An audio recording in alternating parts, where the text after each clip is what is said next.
இந்த ராகவ் கிட்ட நிலா சோழன கல்யாணம் பண்ண விஷயத்த சொல்லணும் அப்படின்னு நினைக்கிறவங்க, மறக்காம நம்ம வீடியோக்கு ஒரு லைக் பண்ணிக்கோங்க. நம்ம சோழன் கிட்டயே வந்து நிலாவ பத்திரமா கூட்டிட்டு போ, அவ என்னோட ஆளு அப்படின்னு சொல்லிட்டு ராகவ் சொல்றத ப்ரமோல பார்த்துருப்போம்.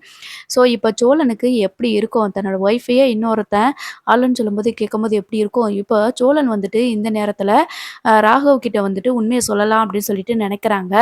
என்னன்னா, அ அ நிலா வந்து என்னோட ஒய்ஃபு அப்படின்னு சொல்லிட்டு சொல்லுவாங்கன்னு சொல்லிட்டு பார்த்தோம்னா, பட் அவர் சொல்லல. என்ன சொல்றாரு அப்படின்னா, "இல்ல நிலா வந்து என்னைய தான் லவ் பண்றா" அப்படின்ற மாதிரி சொல்றாரு. "என்னது நிலா உங்கள லவ் பண்றாளா? காமெடி பண்ணாதீங்க ப்ரோ. கொஞ்சம் பார்த்து அவங்கள கூட்டிட்டு போங்க. உங்க மனசுல வேணா நிலா இருக்கலாம். ஆனா நிலா கண்டிப்பா என்னைய தான் லவ் பண்ணுவா" அப்படின்ற மாதிரி சொல்றாங்க. உடனே சோழன் வந்துட்டு நிலா வாயாலேயே சோழன தான் லவ் பண்றேன்னு சொல்ல வைக்கிறேன் அப்படின்னு சொல்லிட்டு சொல்லிர்றாங்க. இதுக்கு ஸ்ட்ரெயிட்டா கல்யாணம் ஆயிருச்சுன்ற விஷயத்தையே சொல்லியிருக்கலாம். சரி அதையும் தான் பார்ப்போமே அப்படின்னு சொல்லிட்டு ராகவ் கிட்ட சவால் விட்டுட்டு போயிருக்கிறாங்க. இப்போ நிலா வந்து யார லவ் பண்றேன்னு சொல்லணும் அப்படிங்கிறது தான் வந்து அடுத்த கதைக்களமா கொண்டுட்டு போறாங்க. இதுக்கு சோழன் வந்துட்டு கல்யாணம் முடிஞ்சிருச்சுன்னே சொல்லியிருக்கலாம். பட் சொல்லல. என்ன ரீசன் அப்படின்னா, ஒரு வேள நம்ம அப்படி சொல்லியும், நிலா வந்து எதுக்காக அப்படி சொன்னீங்க? அதான் நம்மளுக்கு விவாகரத்து ஆக போகுதுல்ல அப்படின்னு சொல்லிட்டு ஏதாவது சண்டை போடுவாங்க. அதனால தான் வந்து சோழன் எதுவும் சொல்லாம, அங்கருந்து சவால் விட்டுட்டு மட்டும் கிளம்பிர்றாரு. அதாவது நிலா வாயாலேயே சோழன என்னைய தான் லவ் பண்றேன் அப்படின்னு சொல்லிட்டு, அவள சொல்ல வைக்கிறேன் அப்படின்ற மாதிரி சொல்லிட்டு அங்கருந்து கிளம்பிர்றாரு. ராகவுக்கு பயங்கரமான டென்ஷன். இவன் என்ன இவங்க வீட்ல இருக்கிற வரைக்கும் நிலாவ வந்து நம்ம எதுவுமே பண்ண முடியாது. பேசாம நிலா கிட்டயே நம்ம ஓப்பனா எல்லாத்தையுமே சொல்லிருவோம். ஃபர்ஸ்ட்டு நம்மளோட லவ்வ வந்து சொல்லிருவோம் அப்படின்னு சொல்லிட்டு ராகவ் வந்து நெனைக்கிறாரு. அப்பதான் வீட்டுக்கு போனதுக்கு அப்புறமா சோழன் வந்துட்டு இத நெனச்சு ரொம்ப அப்செட்டா இருக்கிறாங்க. வர்ற வழியிலலாம் என்னாச்சு? ராகவ் கிட்ட என்னமோ பேசுனீங்க. ஆனா வரும்போதெல்லாம் ரொம்ப டல்லா இருக்கீங்களே! வரும்போது இருந்த ஹேப்பி இப்ப இல்லையே! அப்டின்ட்டு கேட்குறாங்க. அதெல்லாம் ஒண்ணும் இல்லங்க அப்டின்னு சொல்லிட்டு சொல்லிர்றாங்க. எனிவே இன்னைக்கு நான் ரொம்ப ஹேப்பியா இருந்தேன். திடீர்னு நைட்டுக்கு டின்னர் அரேஞ்ச் பண்ணிட்டாங்க. எனக்கு என்ன பண்றதுன்னு ஒண்ணுமே புரியல. எனக்கு போகுறதுக்கே இஷ்டம் இல்ல அப்டின்னு சொல்லி சொல்றாங்க. ஏன் நீங்க போயிருக்க வேண்டியது தானே! அதான் நல்லா சாப்ட்டுருக்க வேண்டியது தானே! அப்டின்னு சொல்லி சொல்றாங்க. இல்ல ஆஃபீஸ் ஸ்டாஃப் எல்லாருமே கம்பல் பண்ணதுனால தான் நான் வந்தேன். வீட்ல எனக்காக நீங்க எல்லாருமே வெயிட் பண்ணிட்டு இருப்பீங்கல்ல. நான் வந்து என்னோட ப்ராஜெக்ட்ட எப்டி நல்லபடியா முடிச்சேனா இல்லையான்னு சொல்லிட்டு வீட்ல வந்து நான் சொல்லணும்ல அப்டின்னு சொல்லி சொல்றாங்க. அப்ப சோழன் வந்து ஒரு முடிவு எடுக்குறாங்க. ராகவ் பத்தி கொஞ்சம் கூட நிலா மனசுல வந்து துளி அளவு கூட ஒரு இது கிடையாது, லவ் கிடையாது. கண்டிப்பா நிலா வந்து நம்ம குடும்பத்து மேல தான் பாசமா இருக்கிறா. நம்மள மீறி எதுவுமே பண்ண மாட்டா அப்டின்ற தைரியம் வந்துட்டு சோழனுக்கு வந்து இருக்குது. ஓகே. இது ஒரு பக்கம் நடந்துட்டுருக்க. வீட்டுக்கு போனதுமே சோழன் வந்துட்டு இத நெனச்சு ரொம்ப அப்செட்ல இருக்காரு. ஒரு வேள இந்த நிலா வந்துட்டு லவ் பண்றேன் அப்படி இப்படின்னு எதுவும் சொல்லிருவாங்களோ! இல்ல நிலாவோட மனச வந்து அவன் மாத்திருவானோ! அப்படின்னு சொல்லிட்டு நெறைய யோசிச்சுட்டே இருக்கிறாங்க. என்ன பண்றதுன்னு ஒண்ணுமே புரியாம, இப்பத்தான கொஞ்ச நேரத்துக்கு முன்னாடி தானே சந்தோஷமா இருந்தேன். அதுக்கு முன்னாடி என் வாழ்க்கையில இப்படி ஒரு ஆப்பு வைக்கிறீங்களே! நான் ஏற்கனவே நெனச்சுட்டு இருந்தேன். அந்த பாஸ் வீட்டுக்கு வரம்போது, நிலாவ கூட்டிட்டு வந்து விடம்போது, ஒவ்வொரு தடவையும் கேர் பண்ணிக்கும்போதே பார்த்து நெனச்சுட்டு தான் இருந்தேன். இவன் என்னைக்காவது சொல்லுவான்னு நெனச்சு, அன்னைக்கே நான் அந்த உண்மைய சொல்லியிருக்கணும். சொல்லாம விட்டுட்டேன். இன்னைக்கு நம்ம பக்கத்துல நிலா இருந்ததுனால தான் கார்ல இருந்ததுனால தான் என்னால சொல்ல முடியல. இந்த ராகவ சும்மாவே விடக்கூடாது. முதல்ல நம்மளோட கல்யாண ஃபோட்டோவ அவன்ட்ட காட்டணும் அப்படின்னு சொல்லிட்டு சோழன் வந்து நெனச்சிட்டு இருக்கிறாங்க. "என்னடா தனியா நின்னு புலம்பிட்டு இருக்கிற?" அப்படின்னு சொல்லிட்டு நடேசன் வந்து கேட்குறாங்க. "நீ வேறயா? நீ சொன்ன பாத்தியா? உன் வாய் எல்லாமே வந்து நடக்குது" அப்படின்னு சொல்றாங்க. "என்ன சொல்ல வர? நடக்கிறத சொல்லு" அப்படின்னு சொல்லும்போது, அந்த பாஸ் இருக்கான்ல, இந்த நிலாவோட ஓனர் அப்படின்னா, "ஆமா, நிலாவோட கம்பெனி ஓனரு ராகவா? அவன் எனக்கு என்ன இப்ப?" அப்படின்ட்டு கேட்குறாங்க. "இல்ல, அவன் என்கிட்ட வந்து என்ன சொன்னான் தெரியுமா?" அப்படின்ட்டு கேட்குறாங்க. "என்னடா சொன்னான்?" அப்படின்னு சொல்லி கேட்கும்போது, "நிலாவ நான் லவ் பண்றேன்" அப்படின்னு சொல்லிட்டு என்கிட்டயே வந்து சொல்றான் அப்படின்னு சொல்லும்போது, நடேசன் வந்து சிரிக்கிறாங்க. "யோயோ! நானே இவ்ளோ கஷ்டத்துல சொல்லிட்டு இருக்கிறேன். நீ என்னைய சிரிக்கிற?" அப்படின்ட்டு கேட்குறாங்க. "நீ சொல்லியிருக்க வேண்டியது தானே, நிலா என்னோட பொண்டாட்டின்னு" அப்படின்னு சொல்லி சொல்றாங்க. "நான் எப்படி அத சொல்லுவேன்? நிலா அங்க இருக்கிறவங்க எல்லார்கிட்டயும் கல்யாணம் ஆகலன்னு சொல்லி வச்சிருக்கிறா.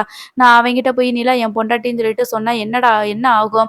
இவங்களுக்குள்ள அப்படி என்ன பிரச்சனையோ? அதனால தான் நிலா வந்து கல்யாணம் ஆகலன்னு சொல்லி வச்சிருக்கா" அப்படின்னு சொல்லிட்டு தேவையில்லாம இன்னமும் அதிகமா பேசுவாங்க அப்படின்னு சொல்லி சொல்றாங்க. "அப்ப நீ நிலா கிட்ட சொல்லியிருக்க வேண்டியது தானே?" அப்படின்னு சொல்லிட்டு நடேசன் கேட்கிறாரு. "நல்ல வேளை போ. நான் நிலா கிட்ட சொன்னேன் அப்படின்னா, நிலாவுக்கு இதுவரைக்கும் அந்த ஃபீலிங்ஸ் இல்லனாலும், இனிமே அது அவங்க யோசிச்சுட்டாங்கன்னா என்ன பண்றது? நீ வேற சும்மா இருயா" அப்படின்னு சொல்லி சொல்றாங்க. "நீ சொல்றது என்னமோ சரிதான் மகனே. ஏன்னா உன்னைய விட அவன் ரொம்ப டீசென்ட்டா இருக்கான். படிச்சிருக்கான். நல்லா ஒரு கம்பெனி வச்சு நடத்துறான். எல்லாத்துக்கும் மேல 2 பேரும் ஒரே படிப்பு படிச்சிருக்கிறாங்க.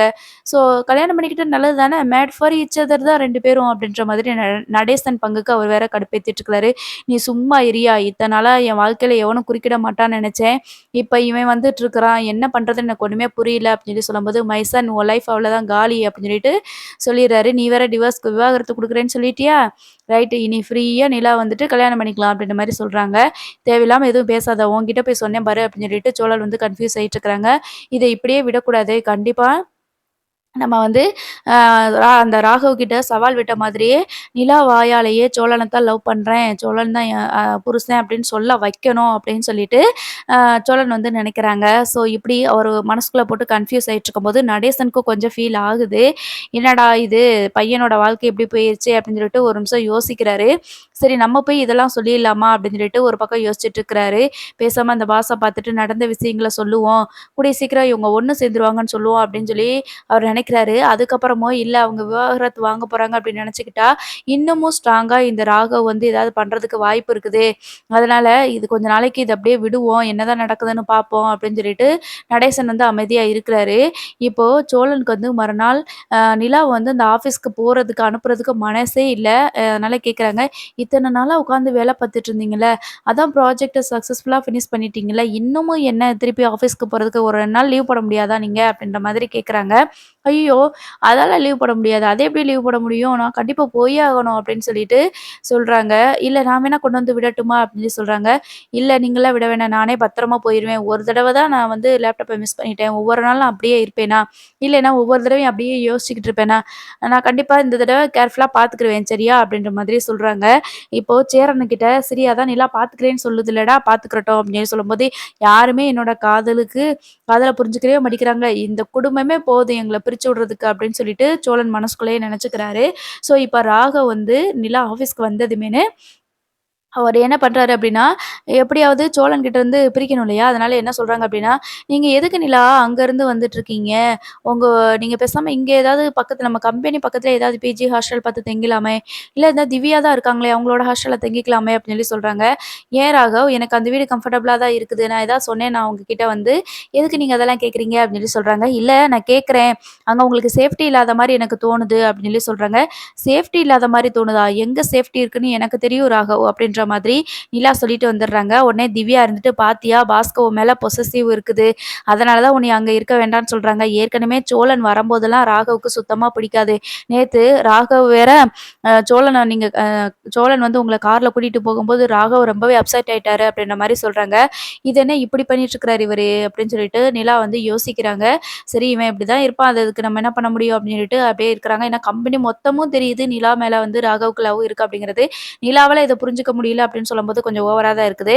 நிலா வந்து அவங்களோட அஸ் யூசுவல் எப்பயும் போல அவங்களோட வேலைய தான் பார்த்துட்டு இருக்கிறாங்க. இப்ப ராகவ் வந்துட்டு ஒரு அனௌன்ஸ்மென்ட் பண்றாரு. என்ன அப்படின்னா, எல்லாரையுமே கூப்பிட்டு, "இனிமே வந்து நிலா வந்து இந்த கம்பெனில ஒர்க் பண்ற ஸ்டாஃப் கிடையாது.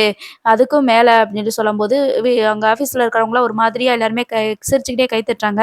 அப்போ நிலா இருந்துட்டு, "எதுக்காக ராகவ்? என்ன ராகவ் சொல்றீங்க? எனக்கு ஒண்ணும் புரியல." அப்படின்னு சொல்லி கேட்குறாங்க. "இல்ல இனிமே நீங்க தான் வந்து வொர்க்கிங் பார்ட்னர்" அப்படின்னு சொல்லி சொல்றாங்க. "இல்ல ராகவ் எனக்கு புரியல நீங்க சொல்றது" அப்படின்னு சொல்லும்போது, "இல்ல நம்ம கம்பெனிக்கு நீங்க வந்து ஒன் ஆஃப் த பார்ட்னர். உங்களோட டிசைன் எல்லாமே கிளையன்ட்க்கு பிடிச்சதுனால, இனிமே நீங்க வந்து பார்ட்னர் தான். நான் உங்கள பார்ட்னர் ஆக்கலான்னு முடிவு பண்ணியிருக்கேன்." அப்படின்ற மாதிரி சொல்லுவாங்க. நிலாவுக்கு இதுல சுத்தமா விருப்பமே இல்ல. "இல்ல ராகவ் எனக்கு அப்படி பெரிய பொறுப்பெல்லாம் தேவையில்ல. நான் பார்ட்னர் ஆக விரும்பல." அப்படின்ற மாதிரி நிலா சொல்லுவாங்க. "நீங்க இப்ப யோசிக்கலனாலும் பரவால்ல. ஃபியூச்சர்ல யோசிச்சு சொல்லுங்க. நீங்க தான் என்னோட பார்ட்னர்." அப்படின்னு சொல்லிட்டு சொல்லுவாரு.